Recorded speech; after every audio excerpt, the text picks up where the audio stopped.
പിതാവിൻ്റെയും പുത്രൻ്റെയും പരിശുദ്ധാത്മാവിൻ്റെയും നാമത്തിൽ ആമേൻ. ജനതകൾ കണ്ടു, പക്ഷെ ഗ്രഹിച്ചില്ല. തിരഞ്ഞെടുക്കപ്പെട്ടവരിൽ ദൈവം കൃപയും അനുഗ്രഹവും വർഷിക്കുന്നത് വിശുദ്ധരെ കാത്തുപാലിക്കുന്നതും അവർ മനസ്സിലാക്കിയില്ല. ജ്ഞാനം 4-ാം അധ്യായം 15-ാം വാക്യം.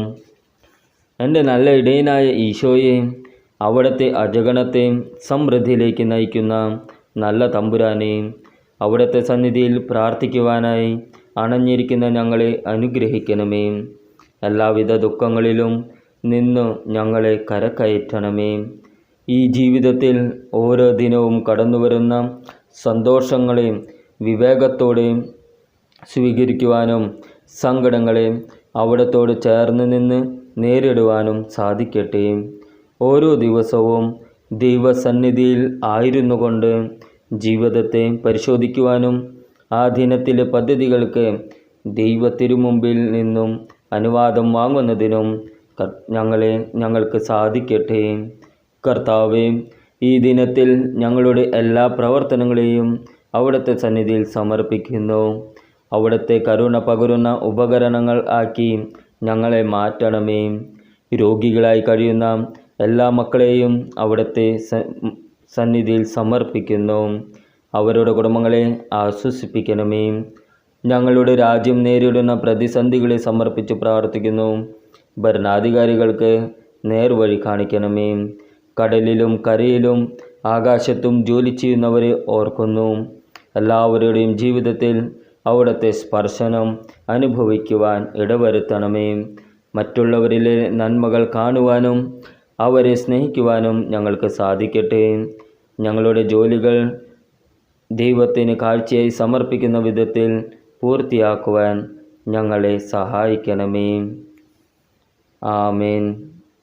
സ്വർഗസ്ഥനായ ഞങ്ങളുടെ പിതാവേ, അങ്ങയുടെ നാമം ഉചിതമാകണമേ. അങ്ങയുടെ രാജ്യം വരണമേ. അങ്ങയുടെ തിരുമനസ് സ്വർഗത്തിലെ പോലെ ഭൂമിയിലുമാകണമേ. അന്നു വേണ്ട ആഹാരം ഇന്ന് ഞങ്ങൾക്ക് തരണമേ. ഞങ്ങളുടെ കടക്കാരോട് ഞങ്ങൾ ക്ഷമിച്ചിരിക്കുന്നത് പോലെ ഞങ്ങളുടെ കടങ്ങളും പാപങ്ങളും ഞങ്ങളോട് ക്ഷമിക്കണമേ. ഞങ്ങളെ പ്രലോഭനത്തിൽ ഉൾപ്പെടുത്തരുത്, തിന്മയിൽ നിന്ന് ഞങ്ങളെ രക്ഷിക്കണമേ. ആമേൻ.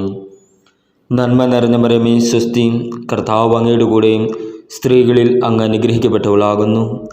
അങ്ങയുടെ ഉദരത്തിൻ്റെ ഫലമായ ഈശോ അനുഗ്രഹിക്കപ്പെട്ടവനാകുന്നു.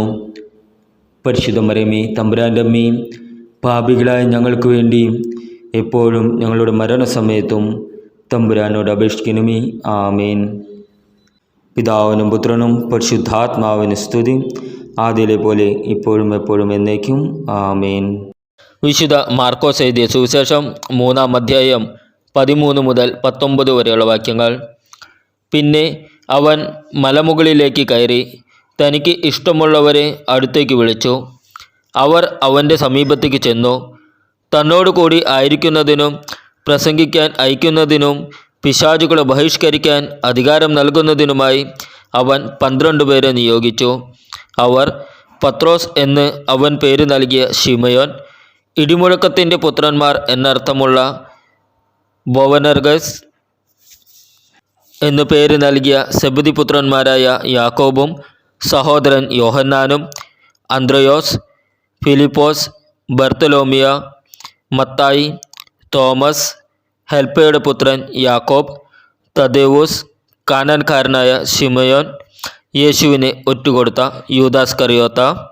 നമ്മുടെ കർത്താവായ ഈശോ മിശിഹായ്ക്കും സ്തുതി.